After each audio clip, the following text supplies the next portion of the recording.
Olá, aqui é a Sandra Regina. Seja bem-vindo ao meu canal.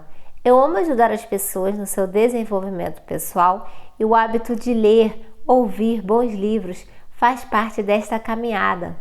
Peço desde já que se inscreva no meu canal e compartilhe o Clube do Livro da Sandy. Estamos fazendo a leitura do livro O Poder do Subconsciente, do Dr. Joseph Murphy, capítulo 7. Subconsciente, tendência voltada para a vida.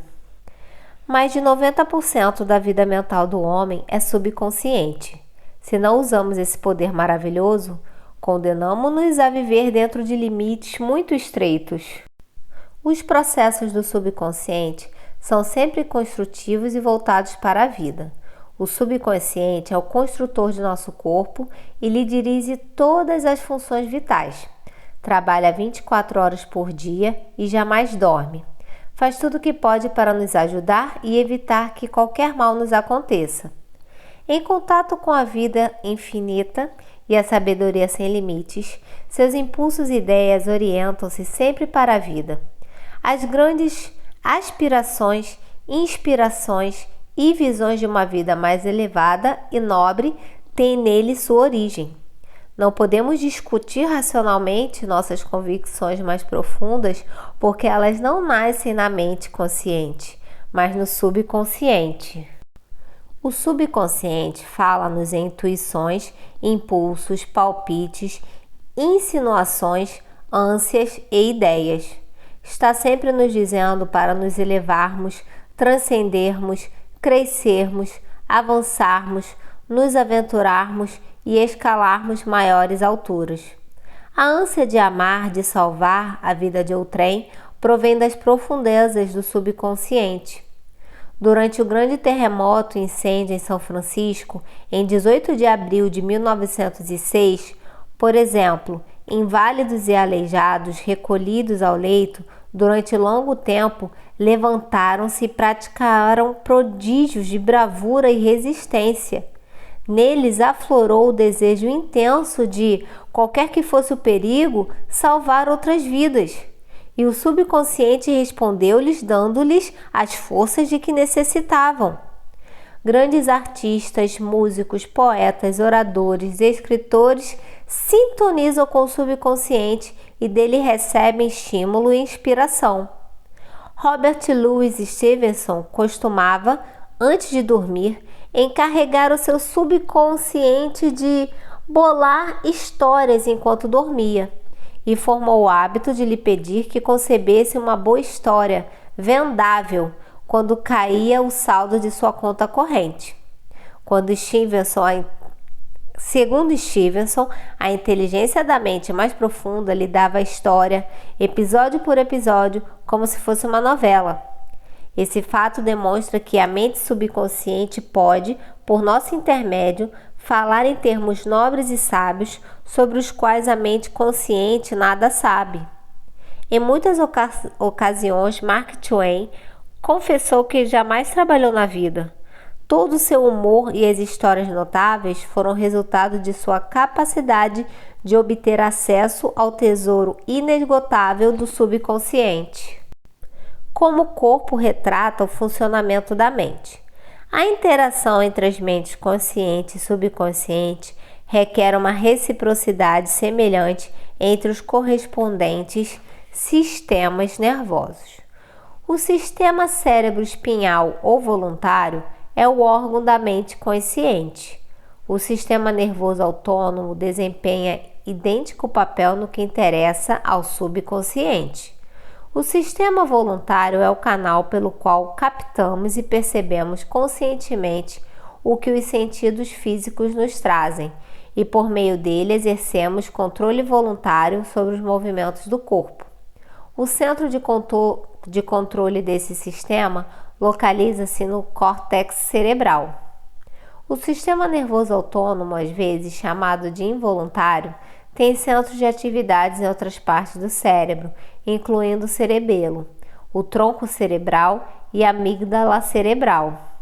Esses órgãos têm conexões próprias com os grandes sistemas do corpo e lhes controlam as funções vitais mesmo quando a percepção consciente está ausente. Os dois sistemas podem trabalhar separados ou em sincronia. Quando a percepção de um perigo chega ao centro de comutação no cerebelo, mensagens são enviadas ao córtex e amígdala cerebral do subconsciente. A capacidade de defesa do indivíduo pode começar a reagir antes mesmo de o perigo ser notado e avaliado pelo consciente.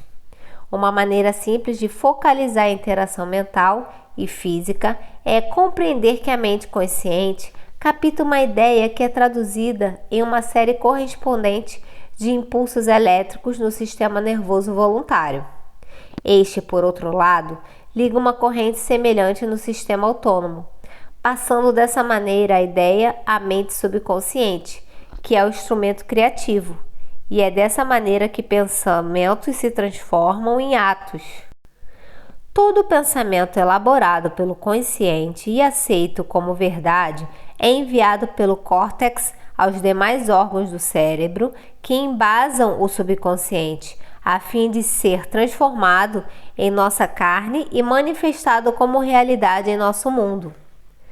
Há uma inteligência encarregada de zelar pelo corpo. Quando estudamos o sistema celular e a estrutura dos órgãos, tais como olhos, ouvidos, coração, fígado, bexiga, etc., descobrimos que eles consistem em grupos de células que, por sua vez, formam a inteligência coletiva que lhes permite funcionar em conjunto. Eles recebem ordens e executam-nas de forma dedutiva, atendendo a uma sugestão da mente mestra, o subconsciente. Um estudo cuidadoso de organismos unicelulares mostra-nos o que acontece em nosso corpo complexo. Embora não possua órgãos, o organismo unicelular ainda assim fornece prova de ação e reação mental ao desempenhar as funções básicas de movimento, alimentação, assimilação e eliminação.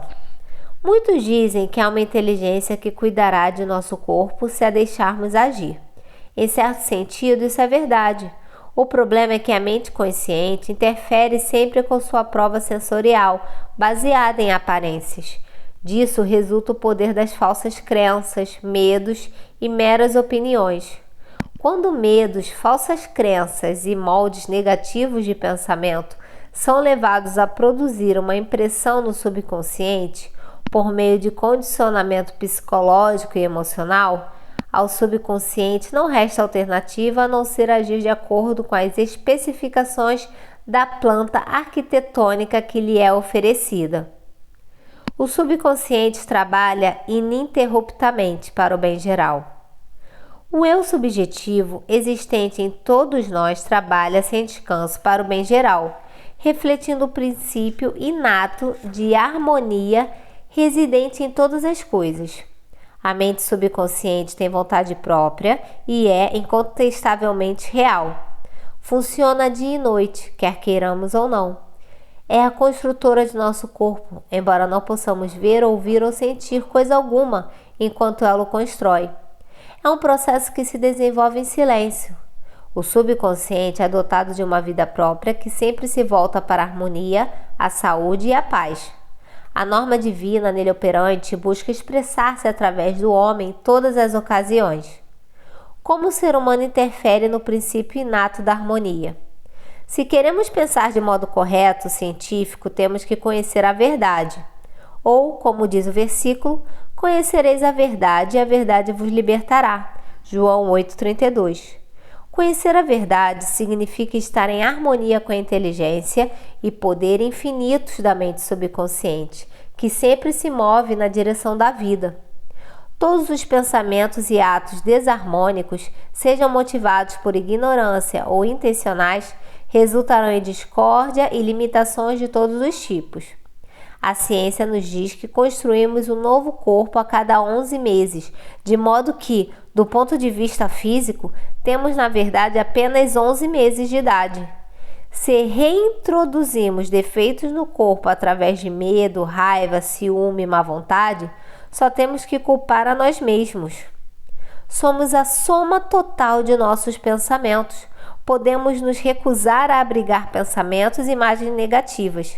Se queremos afastar a escuridão, acendemos uma luz. Para combater o frio, usamos aquecimento. A maneira de eliminar o pensamento negativo consiste em substituí-lo por bons pensamentos. Afirme o bom e o mal desaparecerá. Por que é normal ser sadio, cheio de vida, forte e é anormal ser doente? O recém-nascido normal é inteiramente sadio. Todos os órgãos funcionam com perfeição. Esse é o estado natural e temos o dever de nos manter sadios, cheios de energia, fortes. O instinto de autoconservação é o mais forte da natureza humana e constitui a verdade inerente mais poderosa, sempre presente, sempre em ação. Todos os pensamentos, ideias e crenças terão que funcionar necessariamente com potência máxima quando estiverem em harmonia, com o princípio inato de vida existente em nós e que sempre procura preservar-nos e proteger-nos em todos os sentidos. Segue-se dessas palavras que a condição normal pode ser restabelecida com maior facilidade e certeza do que condições anormais podem ser induzidas. É anormal adoecer. O estado de doença simplesmente significa que você está combatendo a vida e abrigando pensamentos negativos. A lei da vida é a do crescimento. Toda a natureza dá testemunho da operação dessa lei ao expressar-se silenciosa e ininterruptamente pelo crescimento. Onde há crescimento e manifestação, forçosamente há vida. Onde há vida, precisa haver harmonia. E onde há harmonia, há saúde perfeita. Se seus pensamentos estão em harmonia com o princípio criador da mente consciente, você sintoniza simultaneamente o princípio inato da harmonia. Se remoe pensamentos que se chocam com o princípio da harmonia, eles se agarram a você, fustigam-no, enchem-no de preocupações e, finalmente, geram doença. Se insistir neles, possivelmente provocarão a morte. Na cura da doença, temos que aumentar a entrada e distribuição das forças vitais do subconsciente através de todos os nossos sistemas. Isso pode ser feito eliminando o medo, a preocupação, o ciúme, o ódio e todos os demais pensamentos destrutivos. Esses pensamentos tendem a danificar e destruir nervos e glândulas, tecido corporal que controla a eliminação de todo o material de refúgio e também o organismo em estado de pureza. A cura da doença de Pote. A doença de Pote, ou infecção tuberculosa da coluna, era antigamente um flagelo para crianças. Uma delas, Frederick Elias Andrew, de Indianápolis, Indiana, contraiu a doença que o transformou em uma criança torta, incapaz de andar e que era obrigada a arrastar-se sobre as mãos e os joelhos. Os médicos consideraram o caso incurável. Andrew recusou-se a aceitar tal veredicto. Começou a rezar. Formulou sua própria afirmação, repetindo-a inúmeras vezes por dia e absorvendo mentalmente as qualidades de que necessitava. Eu sou completo, perfeito, forte, poderoso, amoroso, harmonioso e feliz. Essa prece era a última coisa que pronunciava antes de ir dormir à noite e a primeira pela manhã. Orava também pelos outros, enviando-lhes pensamentos de amor e saúde. Tal atitude mental e maneira de orar voltou-lhe multiplicada muitas vezes. Fé e perseverança geraram enormes dividendos. Quando pensamentos de medo, raiva, ciúme ou inveja lhe ocupavam a atenção, imediatamente acionava na mente a força contrária da afirmação. A mente subconsciente respondeu de acordo com a natureza de seus pensamentos habituais. Ele se transformou em um homem forte, espigado, bem proporcionado. E é esse o sentido da afirmação que encontramos na Bíblia. Vai, a tua fé te salvou. Marcos 10:52. Como a fé nos poderes de seu subconsciente pode torná-lo sadio. Um jovem que foi assistir a uma das minhas palestras sobre o poder de cura da mente subconsciente Tinha problemas de visão. O oftalmologista lhe dissera que ele precisava submeter-se a uma operação delicada, arriscada. Após conhecer a base científica da prece, o jovem disse a si mesmo: meu subconsciente criou meus olhos e pode curá-los. Todas as noites, ao ir dormir, entrava em um estado passivo, meditativo, semelhante ao de sono. Controlava a atenção e focalizava no médico, imaginando-o à sua frente, e ouvia ou imaginava claramente o médico lhe dizendo: um milagre aconteceu. Ouvia-o repetir a mesma frase repetidamente todas as noites, durante 5 minutos antes de adormecer. 3 semanas depois, foi a outra consulta com o mesmo médico que lhe examinara a vista. O médico examinou e exclamou: isso é um milagre! O que foi que aconteceu? O paciente produziu uma impressão em seu subconsciente, usando o oftalmologista como instrumento ou meio para transmitir a ideia de convencê-lo. Por meio de repetição, fé e esperança de bons resultados, ele impregnou a mente subconsciente. Ela construíra o olho. Tinha em si o molde, ou planta, perfeito da estrutura normal, sadia, do olho. Uma vez nele gravada a ideia de restaurar a saúde do olho, o subconsciente imediatamente começou a agir para que isso acontecesse. Esse é outro exemplo de como a fé no poder de cura do subconsciente pode nos tornar perfeitos. Pontos a relembrar. 1. Seu subconsciente construiu seu corpo e trabalha 24 horas por dia. Abrigando pensamentos negativos, você interfere nesse molde gerador de vida.